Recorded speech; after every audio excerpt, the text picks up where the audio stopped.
Hey everybody, it's Sensei Mike at KAIZEN Academy of Martial Arts. Today we're going to be going over the white belt material, all the basics you need to know to move from your white belt to your yellow belt. So use this video as a study guide at home. Make sure you get to your classes to learn the material, and then at home use this video to make sure that that technique is looking really sharp when you're practicing on your own. So the first thing that we teach you guys is that right leg back to your guarding stance. When we put that right leg back to our guarding stance, we're typically starting in our attention stance. We're going to take that right side and we're going to step behind us. Now, not directly behind us. We don't want to be completely sideways. We want to step back a little bit more on an angle so that we can still see a little bit of our belly in the mirror, but we definitely have a left leg in front of us and our right leg behind us. From right there, we take those hands. We want to curl the fingers, lock the thumbs on the bottom, and we're going to bring those elbows in, hands right by the chin. All right, this is our guarding stance. Now, I'm not stepping back too wide. I'm not going to step out really deep into some sort of kung fu stance. I'm going to stand nice and natural with my feet underneath me, so I'm very balanced and ready to move. Now, from here, we're going to talk about how to do that front punch. There's not a lot of body movement to it. I'm extending that shoulder forward just a little bit before that punch extends. I reach out, I twist, and I'm landing knuckles on top, fingers on bottom, and bringing it right back. 1 and 2. And like always, make sure that your fingers are curled, the thumbs are on the bottom. So I'm reaching out, hitting with the knuckles, and coming right back. 1 and 2. Make sure you extend straight out to your target, and we're pulling right back to your chin. All your punches should reach out like you're punching through a hole. Okay, pretend there's a hole in the wall and you're reaching right through the center of that hole and you're pulling that punch right back out. You don't want to swing crazy. You don't want to punch straight and then let the hand drop. Everything is straight line right down the pipe. 1 and 2. Now for the back punch, it's the same type of punch where we're twisting out, reaching to our target, chin level, thumb goes down, knuckles are on top, but we add a little bit more to our body. So for that back punch, very first thing I'm going to do is I'm going to lift that back heel up. I'm going to twist it outwards to get that hip rotating. When that knee and that hip turn, that's going to cause all that power to push off the floor, travel up through the body, and extend into the upper body. So I start with the ground, I lift that heel, and I turn it out quick. The faster I turn my foot, the faster my body's going to turn. That's going to build speed and power. Now from there, after you learn how to twist that foot, like I said, the rotation starts at the ankle, knee, travels up through the hip. That's going to pull that back shoulder in front. And then at the end, think of everything traveling up through the body and then out through the hand. That's the timing for your back punch as well. So I'm going to turn that back foot, twist all the way out, and throw that back punch at the end of it. I don't want to punch as I twist. I want to let that energy flow and then all the way out into the hand. It's almost like that twisting of the body throws the arm forward. So from the side here, I'm twisting that foot, I'm turning that hip, I'm letting that shoulder come to the front, and then at the very end, I'm throwing that punch. It's kind of like when a car stops and you hit the brakes, everything goes forward at the end. So I'm twisting, everything stops at the end, and the last thing that goes out is that back punch. Boom, and then right back. Now let's talk about our kicks. Okay, front leg snap kick, back leg thrust kick. Both of these are what's known as front kicks, kicks going to the front. Front kick always has that knee coming up vertically and shooting forward towards our target. When I do my front snap kick, what I want to do first is aim. I'm going to take that front leg and I'm going to pick that knee as high as I can, and I'm going to point my toes downward. So if you see again a little closer here, I lift my knee up, I get it pointed at the target, and that foot goes down, goes flat. That way I'm ready to hit with the top of the foot. So I want to lift up and my toes are pointing at the ground when I get there. There, the leg is going to snap out and recoil, or what we call refold. So I pick that knee up, I'm folding, and then I'm going to snap out, hitting with the top of the foot and down. So when you kick, you want to make sure that those toes stay pointed, boom, here, because you're hitting a target that's coming up. All right, think of like somebody holding a soccer ball and you're trying to kick it up in the air. So I pick that knee up, my toes are pointed down, and I'm snapping before I set it down again. Make sure you refold to set that foot down comfortably. You don't want to let that leg just drop down on the ground. You want to have that good snap out and back before it goes down. Now the back leg front kick is a little different. Typically with the back leg, we throw more power, so we're going to push our target away. I'm going to still pick that knee up vertically, but this time I'm going to take those toes and lift them up. Try and get the bottom of the foot pointed at my target right away. So my knee again comes high and my toes curl up. So you can see the bottom of your foot. From the side here, my knee comes up and I'm lifting those toes up. I'm not going to put the foot out in front of me. I just want to lift that knee up and then pick those toes up and ready.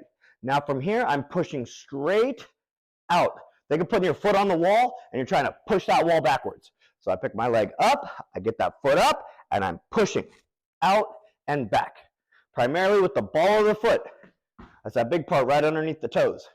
So from here, my knee comes up, my toes curl, and I push with the ball of the foot, stomping on that target, bring it back and down. Now if you use your whole foot and you use your heel, that works too. But again, I'm getting that good extension, keeping those toes curled up so I can push out, show you, with the ball of the foot. And like every kick, we want to refold that thing and set it back down with control. I pick it up, stomp, refold, and down. Now, can you do a push kick with the front and the back leg? Absolutely. Can you snap with the front or the back leg? Absolutely. But right now as a white belt, we're learning speed with the front, power with the back, and a snap kick is a little faster than that push kick. All right, and the trade-off is more speed versus more power. So the 4 basics that you're learning: front punch, back punch with the twist, snap kick with the front leg, and push kick with the back leg. Work on that on both sides. So 2 other types of kicks that you're going to master as a white belt are your pedal kick and your jump kick. Now the pedal kick is where we're switching. We're faking the bad guy out, pretending we're going to kick with one side, switching to the other side. A pedal kick can be either a snap or a push. We're just going to work on the snap right now. So that means pointing in the toes, kicking upwards. Right side back, and my guards are up. I'm going to pick that knee up. Back leg is going to start. I'm going to fake the bad guy out with the knee, make him think the kick is coming from this side. I'm going to jump in the air and switch. That's why it's called a pedal. One is coming up as the other is coming down. I switch to the snap kick. And just like a basic snap kick, I'm folding, pointing the toes, kicking upward with the refold. So again, pedal kick, back leg aims, switch to the snap. And you can work on that on both sides, switch the feet. Now I got my left side back, picking up the knee and snapping with the front. Now a jump front kick is a little different. Okay, a jump front kick, we want to snap. It's always toes pointed and extending so we can kick nice and high. And this one comes from the back leg. So from here, I want to make sure that I keep that leg behind me. I don't want to step and get my feet side by side and jump up, because then I lose all that twisting power. I want to keep that leg behind me, not too far apart. I want to get a good, comfortable jump. I'm going to bend my knees, and this time when I do a jump kick, unlike the pedal kick, I'm lifting and jumping off of both feet. So I'm going to take that back leg as I jump up off both feet, bring it to the front, straight up, and throw that pointed snap kick at the top. Here. One more time, I'm jumping up off of both feet, not one at a time, both feet for maximum jump, and I'm taking that back leg straight up to snap the front kick out. Refolding to set down comfortably. Now, a few other techniques that we're going to master are some upper body techniques, specifically with the arms, punches, and blocks. Now, the punches we're going to do this time from a horse stance. So if you remember your basic horse stance, that's where your feet come out. I'm going to go a little wider than shoulder width, and I'm going to bend my knees. All right, nice and comfortably right here, bending the knees. If you want to practice perfect horse stances, you want to try and get those legs as square as possible, nice and flat. But again, we're going to build that strength to it. So right now, as long as those feet are out, flat on the ground, and knees are bent slightly, you're good.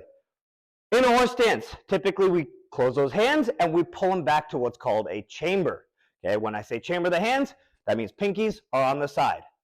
Now you can work your punches from here, twisting all the way out and all the way back. Center line to your target, punching right out at your chin level. Again, my fingers are up when they're chambered, and they twist and lock out at the end to cause that snap when I hit my full extension. So work on your horse stance with your punches to build that good technique. Snapping and pulling all the way back. Make sure that that chamber is nice and high underneath the armpit, not down by the belt, and make sure that that pinky is touching your side So that elbow is pulled all the way back for full extension and retraction. A few other moves that you're going to do from that horse stance are some blocks. So two of the basic blocks you're learning are a low block and a high block. Now, how do you know which arm you're going to use? Pay attention to your folds. When you're folding your arm, one hand will be on top by the shoulder, the other hand will be down low by the belt. So give yourself a big hug. All right, one over the shoulder, one around the hip here. I squeeze those hands as I fold. Now let's talk about high blocks. To do your high block correctly, you want a lot of momentum built up for power. So I'm going to use the bottom hand. The rule of thumb is if the hand is coming upwards to block, it starts low. If the hand is going downward to block, it starts high. So if I'm right here, I'm going to be using the low arm to come up in front of the face, twisting at the top with the pinky up to lock it out above my head. And again, like always, the other hand that I'm not using comes back to chamber.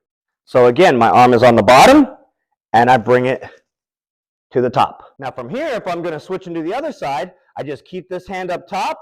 I bring the other hand down low so I can use my other side to practice the high block. Other hand retracting back to chamber. So I fold how my hands are. One goes low, one goes high. The low one comes up for the high block.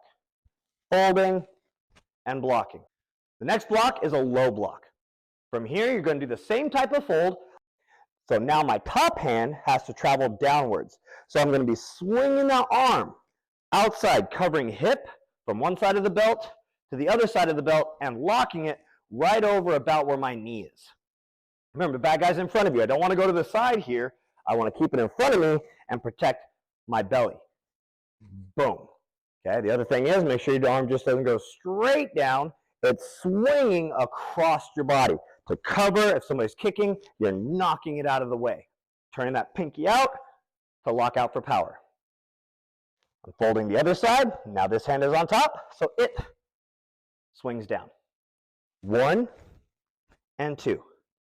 1 and 2. All right, everybody, I hope this helps walk through some of the techniques as a white belt you should be practicing at home. If you have any questions, make sure you come down to the studio, talk to me, talk to any of our leadership team in blue. We're here to help you guys out and make sure that the beginning stages of your training are going as good as they can be. Remember, white belt basics are some of the most important things you should learn because the basics of martial arts is your foundation. The stronger your basics are, the easier it's going to be to learn the more advanced moves. So this is Sensei Mike saying, train hard at home, and we'll see you in class.